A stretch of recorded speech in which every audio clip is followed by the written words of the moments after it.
2007ನೇ ವರ್ಷದ ನವೋದಯ ಪ್ರವೇಶ ಪರೀಕ್ಷೆಯ ಗಣಿತ ವಿಭಾಗದ ವಿವರಣೆ ಈ ತರಗತಿಯಲ್ಲಿ ನೋಡೋಣ. ಮುಂದಿನ ಪ್ರಶ್ನೆ, ಮೊದಲನೇ ಪ್ರಶ್ನೆ.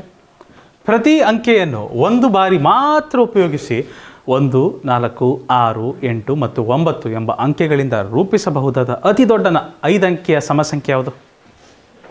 ಅತಿ ದೊಡ್ಡ 5 ಅಂಕೆಯ ಸಮಸಂಖ್ಯೆ ಇಲ್ಲೇ ನೋಡ್ರಿ. ಸಮಸಂಖ್ಯೆ ಇದೆಯಾ? ಇಲ್ಲಿ ಸಮಸಂಖ್ಯೆ ಇದೆಯಾ? ಇದಂತೂ ಬರಬಾರ್ದು. ಇದರಲ್ಲಿ ಯಾವುದು ಅತಿ ದೊಡ್ಡ ಸಮಸಂಖ್ಯೆ? ಇದು ಅನಿಸ್ಬಿಡುತ್ತೆ. ಆದರೆ ಒಂದು ಬಾರಿ ಮಾತ್ರ ಬಳಸಬೇಕು, ಪುನರಾವರ್ತನೆ ಮಾಡುವಾಗಿಲ್ಲ. 9 ಪುನರಾವರ್ತನೆ ಮಾಡಿದ್ದಾರೆ, ಕರೆಕ್ಟಾ? ಇದು ಎರಡರಲ್ಲಿ ಯಾವ್ದು ಬರುತ್ತೆ ಹಾಗಾದರೆ?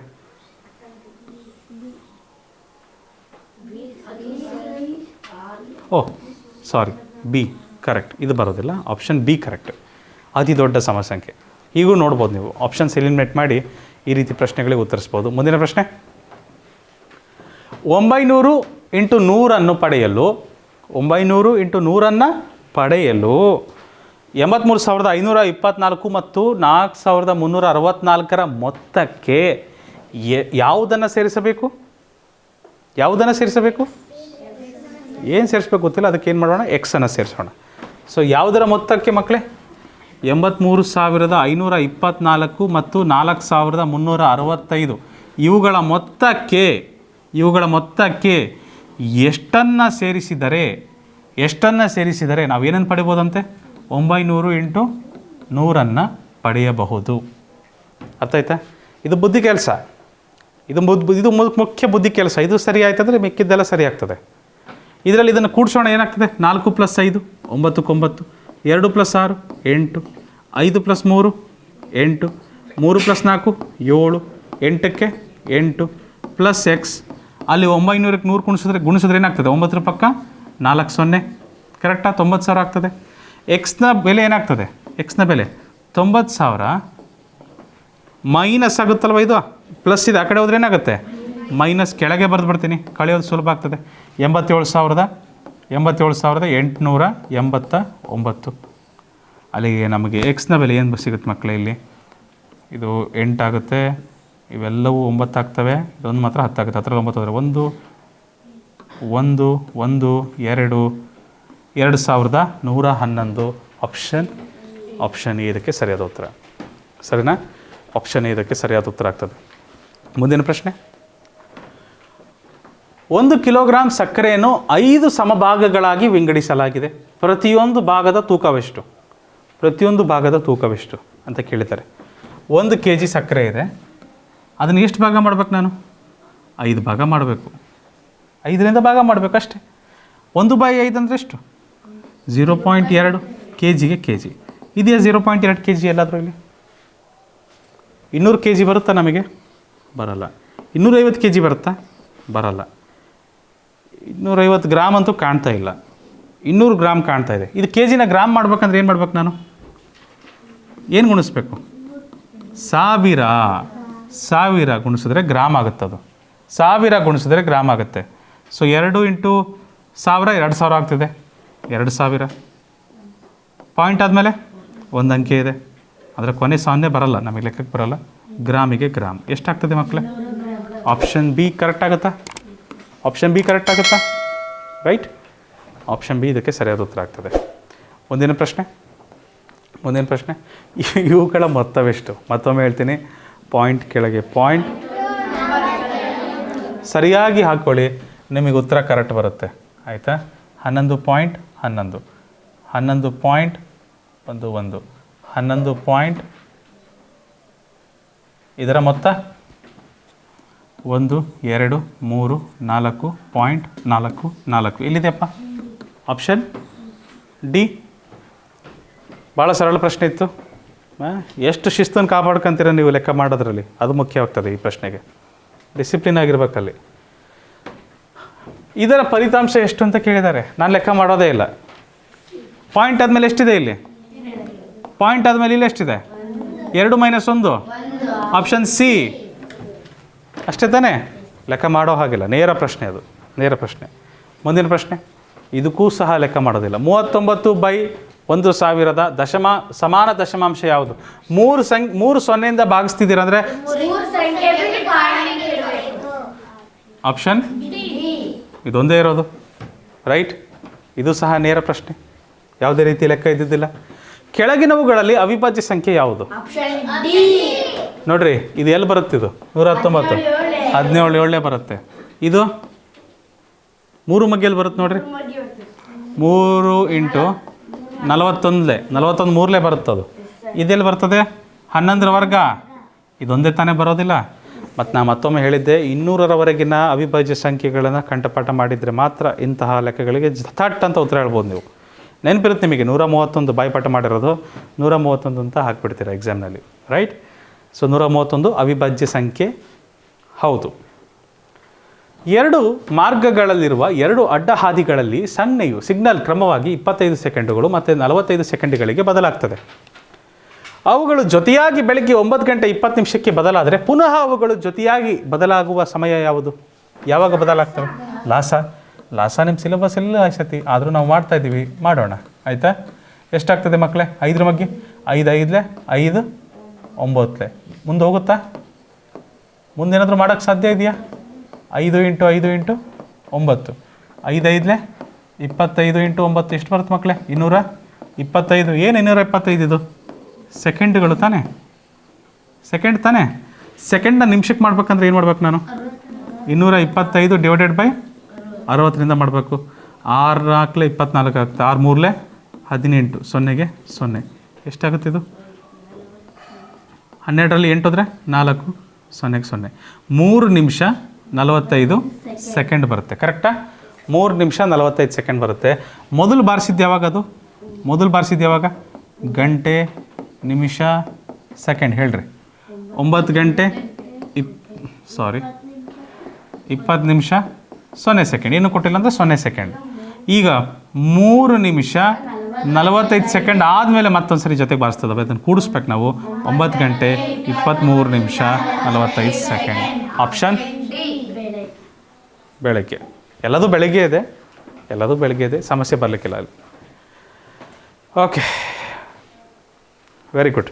ಮುಂದಿನ ಪ್ರಶ್ನೆ ಮಕ್ಕಳೇ, ಕೆಳಗಿನದನ್ನು ಸರಳೀಕರಿಸಿದಾಗ ನೀವು ಏನನ್ನು ಪಡೆಯುವಿರಿ? ರ ಅನ್ನೋದು ವಿಶಿಷ್ಟ ಗುಣಾಕಾರ, ರೈಟ್? ಓಕೆ, ಸೊ ಇದನ್ನು ಸಪ್ರೇಟ್ ಮಾಡಬೇಕಾಗತ್ತೆ ನಾನು, ಈ ಬ್ರ್ಯಾಕೆಟ್ಗಳನ್ನು ಸಪ್ರೇಟ್ ಮಾಡಬೇಕಾಗತ್ತೆ, ಹೌದಾ ಮಕ್ಕಳೇ? ಏನಾಗ್ತದೆ ನೋಡಿ, ವಿಶಿಷ್ಟ ಗುಣಾಕಾರ ಇಲ್ಲೇ ಮಾಡಲ ನಾನು.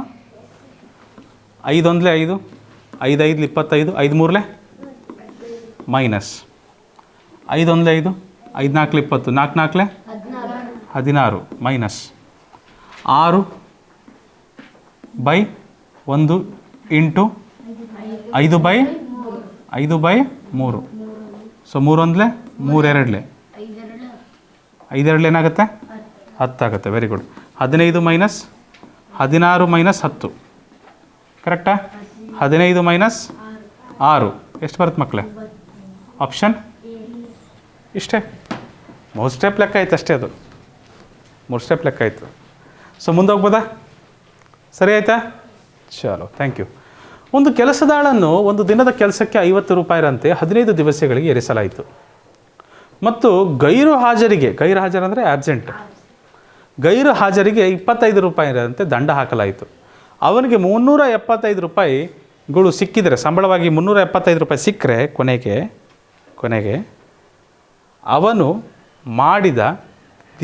ಅವನು ಕೆಲಸ ಮಾಡಿದ ದಿವಸಗಳ ಸಂಖ್ಯೆ ಎಷ್ಟು ಅಂತ ಕೇಳಿದ್ದಾರೆ. ಅವನು ಕೆಲಸ ಮಾಡಿದ ದಿವಸಗಳ ಸಂಖ್ಯೆ ಎಷ್ಟು ಅಂತ ಕೇಳಿದ್ದಾರೆ. ಹೇಗೆ ಮಾಡೋದು?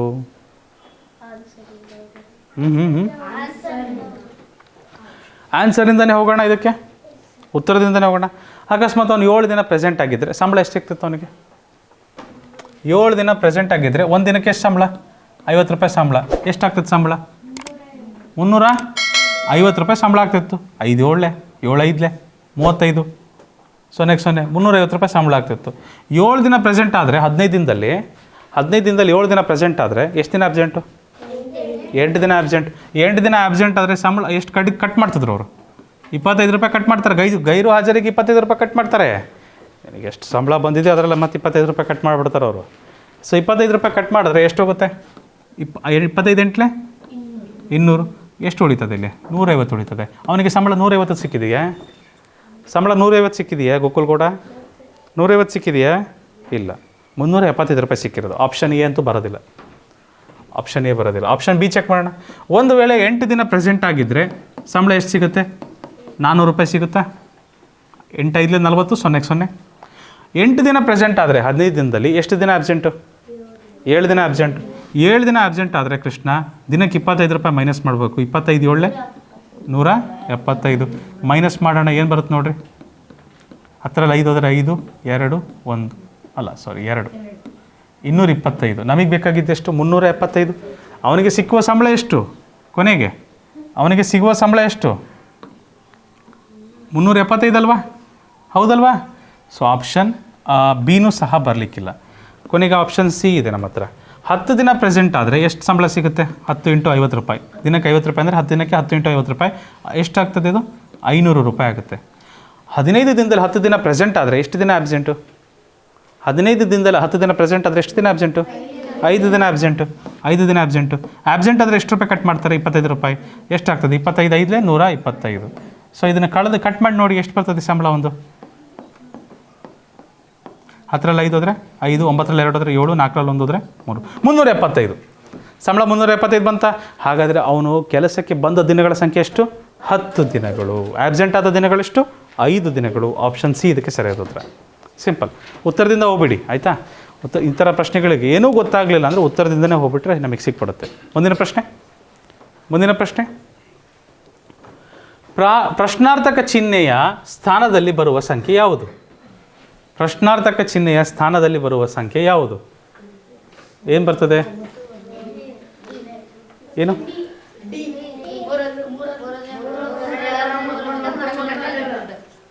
ಓಕೆ, 3 6 9 12. ಓಕೆ, ಮುಂದಿನ ಪ್ರಶ್ನೆ. ಸರಳೀಕರಣವು ನೀಡುವ ಫಲಿತಾಂಶ. ಚಿತ್ರದುರ್ಗದಲ್ಲಿ ನಮ್ಮವರೊಬ್ಬರು ಸ್ಟೂಡೆಂಟ್ ಇದ್ದರು, ಮಧುರಾ ಸಜ್ಜನ್ ಅಂತ. ತಂಗಿ ಹೆಸರು ಮೇಘನಾ ಸಜ್ಜನ್ ಅಂತ. ತಂದೆ ಹೆಸರು ಪ್ರಕಾಶ್ ಸಜ್ಜನ್ ಅಂತ. ಸ್ಪೆಷಲ್ ಹೆಸರು ಸಜ್ಜನ್ ಅಂತ. ಮೊದಲು ಎಲ್ಲೂ ಕೇಳಿದ್ದಿಲ್ಲ ಹೆಸರು, ಹಾಗಾಗಿ ನೆನಪಿದೆ ಅವ್ರದ್ದು. ಮತ್ತು ಮಗು ನಮಗೊಂದು ಕೇಳಿತ್ತು ಈ ಪ್ರಶ್ನೆನ. ಆ ಟೈಮಲ್ಲಿ ನಾನು ಭಾಳ ಟೈಮ್ ಕಡಿಮೆ ಇದೆ ಅಂತ ಉತ್ತರಿಸಿದ್ದಿಲ್ಲ ನಾನು. ಒಂದು ವೇಳೆ ಮಧುರಾ ಸಜ್ಜನ್ ಈ ಒಂದು ವಿಡಿಯೋ ನೀವು ನೋಡ್ತಿದ್ದೀರ ಅಂದರೆ ನೀವು ಅವತ್ತು ಕೇಳಿದ ಪ್ರಶ್ನೆಗೆ ಇವತ್ತು ಉತ್ತರ ಸಿಗುತ್ತೆ, ನೋಡಿಬಿಡಿ ಆಯಿತಾ. ಸೊ ಇದು ನೋಡಿದ ತಕ್ಷಣ ಭಾಳ ಕಷ್ಟ ಅನಿಸುತ್ತೆ. ಇದೇನಿದೆ ಇದು? 1/1 × 2 plus 1/2 × 3 plus 1/3 × 4 plus 1/4 × 5 plus 1/5 × 6 plus 1/6 × 7 plus 1/7 × 8 plus 1/8 × 9 plus 1/9 × 10. ಅದಷ್ಟನ್ನು ಕೂಡಿಸ್ಬೇಕು ನಾವು. ಅದರದ್ದು ಲಾಸ ಎಷ್ಟು ದೊಡ್ಡದು ಬರಬಾರ್ದು. ಭಾಳ ದೊಡ್ಡದಾಗ್ತದೆ, ಕಷ್ಟ ಆಗ್ತದೆ. ಸಿಂಪಲ್ ಒಂದು ಮೆಥಡ್ ಇದೆ. ಸ್ವಲ್ಪ ರಿವರ್ಸ್ ಯೋಚನೆ ಮಾಡ್ಬೇಕು ನಾವೀಗ, ಉಲ್ಟಾ ಯೋಚನೆ ಮಾಡ್ಬೇಕು ನಾವು.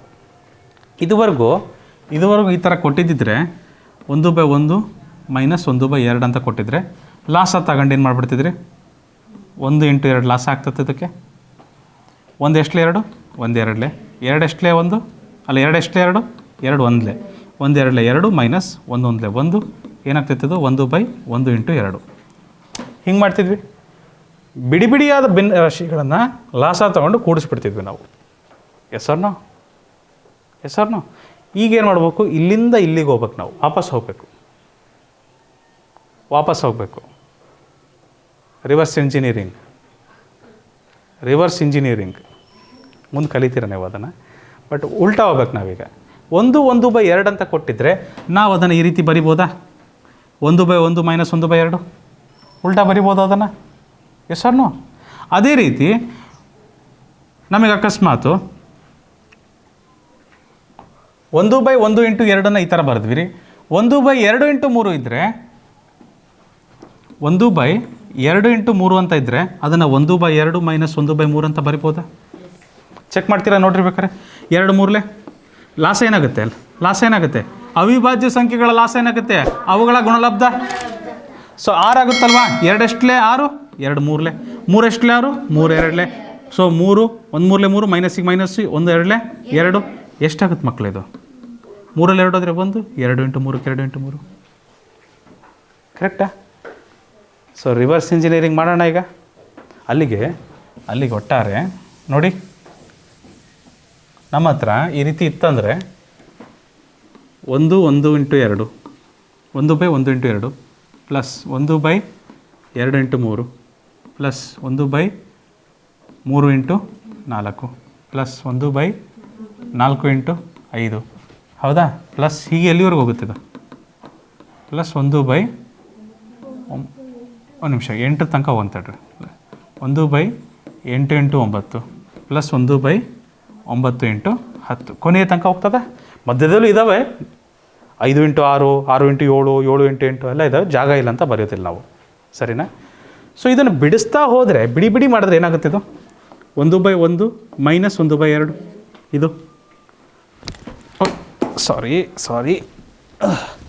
ನಂತರ ಏನಾಗ್ತದೆ? ಪ್ಲಸ್ಸಿಗೆ ಪ್ಲಸ್ ಇದೇನಾಗ್ತದೆ ಮಕ್ಕಳೇ? 1/2 ಮೈನಸ್ 1/3 ಈಗ ತಾನೇ ನೋಡಿದ್ವಿ ನಾವು. ಅದೇ ಮಾದರಿಯಲ್ಲಿ ಪ್ಲಸ್ ಹಾಕ್ಬಿಟ್ಟು ಇದನ್ನ ಏನಂತ ಬರಿಬೋದು ನಾನು? 1/3 ಮೈನಸ್ 1/4 ಪ್ಲಸ್ಸಿಗೆ ಪ್ಲಸ್ಸು.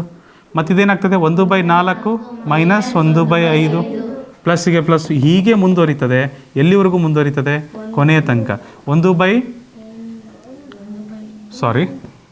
ನಿಮಿಷ. ಪ್ಲಸ್ಸಿಗೆ ಪ್ಲಸ್ಸು ಪ್ಲಸ್ಗೆ ಪ್ಲಸ್ಸು. ಇದೇನಾಗ್ತದೆ? 1/8 ಮೈನಸ್ 1/9 ಪ್ಲಸ್ 1/9 ಮೈನಸ್ 1/10 ಕೊನೆ ತನಕ ಹೋಗ್ತದೆ. ಈ ಥರ ಗಮನಿಸಿ ನೋಡ್ರಿ. ಅರ್ಧದಲ್ಲಿ ಅರ್ಧನ ಕಳೆದ್ರೆ ಎಷ್ಟಾಗ್ತದೆ? ಕ್ಯಾನ್ಸಲ್ ಆಗುತ್ತೆ. 1/3 1/3 ಮೈನಸ್ ಮಾಡಿದ್ರೆ ಏನಾಗ್ತದೆ? ಕ್ಯಾನ್ಸಲ್ ಆಗುತ್ತೆ. 1/4 1/4 ಮೈನಸ್ ಮಾಡಿದ್ರೆ ಏನಾಗುತ್ತೆ? 0. ಇದೇ ಥರ ಇದೆಲ್ಲದೂ 0 ಆಗ್ತಾ ಹೋಗ್ತದಾ? ನೋಡಿರಿ 1/9 1/9 ಹೋದ್ರೂ 0 ಆಗ್ತದೆ. ಎಲ್ಲದು ಹೋಗ್ತದೆ. ಕೊನೆಗೆ ಯಾರು ಉಳಿತಾರೆ? ಮೈನಸ್ 1/10. ಮತ್ತು ಇಲ್ಲಿ ಶುರುದಲ್ಲಿ 1 ಮೈನಸ್ 1/10 ಮಾತ್ರ ಉಳಿತಾರೆ. ಕರೆಕ್ಟಾ? ಸೊ ಇದೇನಾಗ್ತದೆ? ಲಾಸ್ ಏನಾಗ್ತದೆ ಇದಕ್ಕೆ? 10. 1 ಎಷ್ಟಲೇ 10? 1 10 10. 10 ಎಷ್ಟಲೇ 10? 10 ಒಂದಲೇ. 1 10 10 ಮೈನಸ್ಸಿಗೆ ಮೈನಸ್ಸು 1 1 1. ಸೊ ಏನಾಗ್ತದೆ ಮಕ್ಕಳು? ಇದು 9/. ಒಪ್ತೀರಾ? ಆಪ್ಷನ್ ಬಿ ಇದಕ್ಕೆ ಸರಿಯಾದ ಉತ್ತರ. ಕ್ಲಿಯರ್? ಸೊ ಒಂದು ವೇಳೆ ಮಧುರ ಸಜ್ಜನ್ ಇದನ್ನು ನೋಡ್ತಿದ್ದಾರೆ ಅಂದರೆ ಸೊ ಇಲ್ಲಿಂದ ನೀವು ಉತ್ತರನ ತಗೊಬೋದು. Okay, good. ಸೊ ಮುಂದಿನ ಪ್ರಶ್ನೆ. ಚಲೋ. ಸಚಿನನು ಒಂದು ಪರೀಕ್ಷೆಯಲ್ಲಿ ರವಿಗಿಂತ 10 ಅಂಕಗಳನ್ನು ಕಡಿಮೆ ಪಡೆದಿದ್ದನು. ಸುರೇಶನು ರವಿಗಿಂತ 5 ಹೆಚ್ಚು ಅಂಕಗಳನ್ನು ಪಡೆದಿದ್ದನು. ಒಟ್ಟಿನಲ್ಲಿ ಅವರು 490 ಅಂಕಗಳನ್ನು ಪಡೆದರು. ಸಚಿನನು ಪಡೆದ ಅಂಕಗಳೆಷ್ಟು? ಗೋಲ್ಮಾಲ್. ಎಲ್ಲ ಕನ್ಫ್ಯೂಷನ್. ಎಷ್ಟು ಜನ ಪರೀಕ್ಷೆ ಬರೀತಿದ್ದಾರೆ? ಅವ್ರ ಹೆಸರು ಬರ್ಕೊಳ್ರಿ. ಯಾರ್ಯಾರು ಅವರು? ಸಚಿನ್ ಮತ್ತು ರವಿ ಮತ್ತು ಸುರೇಶ್. ಓಕೆ. ಸಚಿನನು ಒಂದು ಪರೀಕ್ಷೆಯಲ್ಲಿ ರವಿಗಿಂತ 10 ಅಂಕಗಳು ಕಡಿಮೆ ಪಡೆದನು. ರವಿಗಿಂತ ಏನಾಯಿತು? ಸಚಿನದು 10 ಅಂಕ ಕಡಿಮೆ. ಡನ್. 10 ಅಂಕ ಕಡಿಮೆ. ಅದು ನಾನು ಆ ರೀತಿ ಬಾಣಗಳನ್ನು ಹಾಕ್ಬೇಕು ನಾನು. ನಂತರ ಸುರೇಶನು ರವಿಗಿಂತ 5 ಹೆಚ್ಚು ಅಂಕಗಳನ್ನು ಪಡೆದನು. ಸುರೇಶ ರವಿಗಿಂತ 5 ಅಂಕ ಹೆಚ್ಚಿಗೆ ಪಡೆದನು. Correct right. ಒಟ್ಟಿನಲ್ಲಿ ಅವರು ಎಷ್ಟು ಪಡೆದಿದ್ದಾರೆ ಅಂಕ? ಒಟ್ಟಾರೆ ಎಲ್ಲ ಸೇರಿಬಿಟ್ಟು ಅವರ ಎಲ್ಲ ಅಂಕಗಳ ಸೇರಿಬಿಟ್ಟು ಎಷ್ಟಾಗುತ್ತಂತೆ? 490 ಅಂತೆ. 490 ಅಂತೆ. ಹಾಗಾದರೆ ಸಚಿನನು ಪಡೆದ ಅಂಕಗಳೆಷ್ಟು? ಯಾರ್ದನ್ನ ಕಂಡುಹಿಡಿಬೇಕು? ಅದು ಗೊತ್ತಿರಬೇಕು ನಮಗೆ. ಸಚಿನಂದು. ಇಲ್ಲಿ ಯಾರಿಗೆ ಎಕ್ಸ್ ಅಂತ ತೊಗೊಬೇಕು ನಾನು? ಅಲ್ಲಿಗೆ ಅವ್ರಿಗೆ ಎಲ್ಲೂ ಯಾವ ಕಡೆಯಿಂದನೂ ಸಂಬಂಧ ಬಂದಿಲ್ಲ. ಹಾಗಾಗಿ ಅವ್ರಿಗೆ ನಾವೇನು ತಗೊಂತೀವಿ? ಎಕ್ಸ್ ತಗೊಂತೀವಿ. ರವಿದು ಎಕ್ಸ್ ಆದರೆ ಸಚಿನದು ಎಕ್ಸ್ಗಿಂತ 10 ಕಡಿಮೆ. ರವಿದು ಎಷ್ಟಿದೆಯೋ ಅದಕ್ಕಿಂತ ಸಚಿನ್ 10 ಕಡಿಮೆ. ರವಿದು ಎಷ್ಟಿದೆಯೋ ಅದಕ್ಕಿಂತ ಸುರೇಶಂದೇನು 5 ಜಾಸ್ತಿ. ಕರೆಕ್ಟಾ? ಸೊ ಇವರಷ್ಟು ಅಂಕಗಳ ಮೊತ್ತ ಎಷ್ಟಾಗುತ್ತೆ? 490 ಆಗ್ತದೆ. ಎಕ್ಸ್ ಪ್ಲಸ್ ಎಕ್ಸ್ ಎಷ್ಟಾಗ್ತದೆ? 3x. -10 + 5 ಏನಾಗುತ್ತೆ ಮಕ್ಕಳೇ? -5. Very good. -5. ಅವರೆಲ್ಲರ ಅಂಕಗಳ ಒಟ್ಟು ಏನಾಗ್ತದೆ?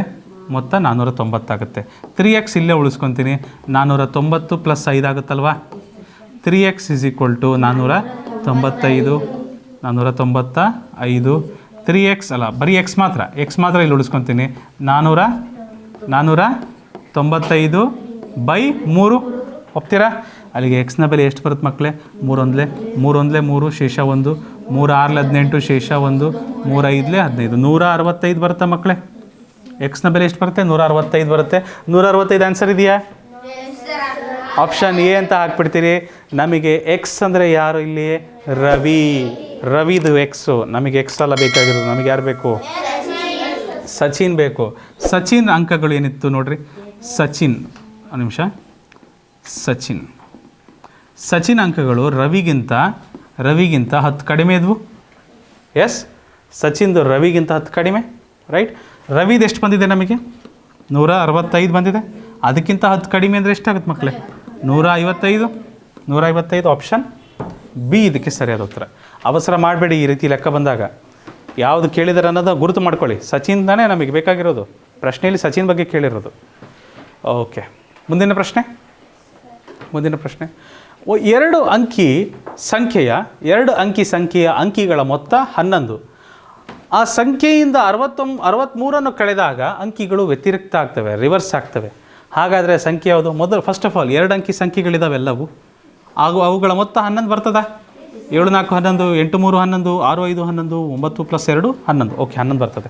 ಅವುಗಳಿಂದ ಆ ಸಂಖ್ಯೆಯಿಂದ 63 ಕಳೆದಾಗ ಆ ಅಂಕಿಗಳು ವ್ಯತಿರಿಕ್ತ ಆಗ್ತವೆ, ರಿವರ್ಸ್ ಆಗ್ತವೆ. ಆ ಸಂಖ್ಯೆ ಯಾವುದು ಅಂತ ಕೇಳಿದ್ದಾರೆ. ಮಾಡಿ ನೋಡೋಣ. ಮೊದಲನೇದು ಆಪ್ಷನ್ ಎ. 74ರಲ್ಲಿ 63 ಕಳೆಯೋಣ. ಎಷ್ಟು ಬರುತ್ತೆ ಮಕ್ಕಳೇ? 4ರಲ್ಲಿ 3 ಹೋದರೆ 1, 6ರಲ್ಲಿ 11 ಬರ್ತದೆ. 74 ಇದು 43 ಆಯ್ತೆ? ಆಪ್ಷನ್ ಎ ಬರಲ್ಲ. ಆಪ್ಷನ್ ಬಿ ಚೆಕ್ ಮಾಡೋಣ. 83 - 63 ಏನಾಗ್ತದೆ? 20 ಆಗ್ತದೆ. 83 ಇದ್ದದ್ದು 38 ಆಯ್ತೆ? ಆಪ್ಷನ್ ಬಿನೂ ಬರಲ್ಲ. ಸಿ ಹೋಗೋಣ. 65 - ಅಯ್ಯೋ ಶಿವನೇ 63 ಏನಾಗ್ತದೆ? ಇದು 2 ಬರ್ತದೆ. 65 ಇದ್ದದ್ದು 56 ಆಯ್ತೆ? ವ್ಯತಿರಿಕ್ತ ಆಯ್ತು ಸಂಖ್ಯೆ? ಇಲ್ಲ. ಕೊನೆಯದು ಆಪ್ಷನ್ 3. ಮೊದಲು 3 ಆಪ್ಷನ್ ಬರಲಿಲ್ಲ ಅಂದರೆ ಕೊನೆಗೆ ಉಳಿದಿರೋ ಆಪ್ಷನ್ ಅದೇ ಸರಿಯಾದ ಉತ್ತರ ಅಲ್ವಾ? ಆದರೂ ನೋಡೋಣ ಒಂದು ಸರಿ. 92 - 63 ಏನಾಗುತ್ತಿದ್ದು? 8 ಆಗುತ್ತೆ. 12ರಲ್ಲಿ 3 ಹೋದರೆ 9, 8ರಲ್ಲಿ 6 ಹೋದರೆ 2. 92 ಇದ್ದದ್ದು 29 ಆಯಿತಾ? ಆಪ್ಷನ್ ಡಿ ಕರೆಕ್ಟ್ ಆದ ಉತ್ತರ. ವ್ಯತಿರಿಕ್ತ ಆಯಿತು. 63 ಕಳೆಯೋದ್ರಿಂದ ಮೋಹನ್ ಆ ಸಂಖ್ಯೆ ವ್ಯತಿರಿಕ್ತ ಆಯಿತು, ರಿವರ್ಸ್ ಆಯಿತು. ಮುಂದಿನ ಪ್ರಶ್ನೆ. ಚಲೋ. ಒಬ್ಬ ವ್ಯಕ್ತಿ ಎ ಬಿ ಮತ್ತು ಬಿ ಸಿ ಯ ಮೇಲೆ ಹೋಗುವುದರ ಬದಲು ಎ ಬಿ ಮತ್ತು ಬಿ ಇಂದ ಸಿ ಈ ಒಂದು ರೂಟಲ್ಲಿ ಹೋಗುವ ಬದಲು A B C D E F G H I J ಮತ್ತು ಸಿ, ಜೆ ಮುಂದೆ ಸಿ ಇದೆ, ಈ ಒಂದು ಮಾರ್ಗದಲ್ಲಿ ಎಂಬ ದಾರಿಯಲ್ಲಿ ಸಿಯನ್ನು ತಲುಪಿದನು. ಅವನು ನಡೆದ ಹೆಚ್ಚಿನ ಅಂತರ ಎಷ್ಟು ಹೆಚ್ಚಿಗೆ ನಡೆದ ಅಂತ ಕೇಳ್ತಿದ್ದಾರೆ. ಮೊದಲು ಎಷ್ಟು ನಡೀತಿದ್ದ? ಇಲ್ಲ 5 ಸೆಂಟಿಮೀಟ್ರು, ಇಲ್ಲ 5 ಸೆಂಟಿಮೀಟ್ರು. ಎಷ್ಟು ಸೆಂಟಿಮೀಟ್ರ್ ತೊಗೊತಿದ್ದ? ಮೊದಲು 10 ಸೆಂಟಿಮೀಟ್ರ್ ತೊಗೊತಿದ್ದ. ಈಗ ಎಷ್ಟು ಸೆಂಟಿಮೀಟ್ರ್ ಹೋಗ್ತಾ ಇದ್ದಾರೆ? 1 ಸೆಂಟಿಮೀಟ್ರ್, 2, 3, 4, 5, 6, 7, 8, 9, 10. ಈಗಲೂ ಸಹ 10 ಸೆಂಟಿಮೀಟ್ರ್ ತೊಗೊತಾ ಇದ್ದಾರೆ. ಏನು ಜಾಸ್ತಿ ಇಲ್ಲ, ಯಾವುದು ಕಡಿಮೆನೂ ಇಲ್ಲ. ಮುಂಚೆ ಎಷ್ಟು ತಗೊಂತಿದ್ರೋ ಈಗಲೂ ಅಷ್ಟೇ ದೂರ ತಗೊತಾ ಇದ್ದಾರೆ. ಆಪ್ಷನ್ ಡಿ ಯಾವುದು ಅಲ್ಲ ಇದಕ್ಕೆ ಸರಿಯಾದ ಪ್ರಶ್ನೆ ಆಗ್ತದೆ, ರೈಟ್. 2 ಸಂಖ್ಯೆಗಳ ಅನುಪಾತ 3:4 ಇದೆ. ಅವುಗಳ ಮೊತ್ತ ಎಷ್ಟಿದೆ ಅಂತೆ? 490 ಇದೆ. ಆ ಸಂಖ್ಯೆಗಳು ಯಾವ್ಯಾವು? ಒಂದು ಸಂಖ್ಯೆ 3 ಭಾಗ ಇದ್ದರೆ ಇನ್ನೊಂದು ಸಂಖ್ಯೆ ಏನಿದೆ ಅಂತೆ 4 ಭಾಗ. ಒಟ್ಟು ಎಷ್ಟು ಭಾಗ ಇದ್ದಾವೆ? ಅದನ್ನ ಏನಂತ ಹೇಳಿದ್ದಾರೆ ಅವರೇ? 490ಕ್ಕೆ ಸಮ. 7 490 ಹೇಗಾಗಕ್ಕೆ ಸಾಧ್ಯ? 7 7 49, 0ಗೆ 0, 7 70 ತಾನೇ 490 ಆಗ್ಲಿಕ್ಕೆ ಸಾಧ್ಯ. ಸಾಮಾನ್ಯ ಗುಣಕ ಸಿಗ್ತಾ? ಸಾಮಾನ್ಯ ಗುಣಕ ಎಷ್ಟು? 70 ತಾನೇ. 70 ಇಲ್ಲೂ ಗುಣಿಸ್ರಿ, 70 ಇಲ್ಲೂ ಗುಣಿಸ್ರಿ. ನೋಡಿರಿ, 7 3 21, 0ಗೆ 0, ಮತ್ತು 4 7 28, 0ಗೆ 0. ಇವೆರಡನ್ನೂ ಕೂಡಿಸಿ ನೋಡ್ರಿ, ನಿಮಗೆ ಅದೇ ಬರುತ್ತೆ. ಆಪ್ಷನ್ ಬಿ ಇದಕ್ಕೆ ಸರಿಯಾದ ಉತ್ತರ, ರೈಟ್. Option B. ಸೊ 2007ನೇ ಪ್ರಶ್ನೆ ಪತ್ರಿಕೆ ಇಲ್ಲಿಗೆ ಮುಕ್ತಾಯವಾಗ್ತದೆ. ಮುಂದೊಂದು ದಿನ ಮುಂದಿನ ತರಗತಿಯಲ್ಲಿ ಇನ್ನೊಂದು ಪ್ರಶ್ನೆ ಪತ್ರಿಕೆ ನೋಡೋಣ. ಅಲ್ಲಿವರೆಗೂ ಟೇಕ್ ಕೇರ್, ಬಾಯ್. ನೆನಪಡಿ, ಇದು ಈಸಿ ಪೀಸಿ ಕ್ಲಾಸಸ್, ನಿಮ್ಮ ತರಬೇತಿ ಕೇಂದ್ರ.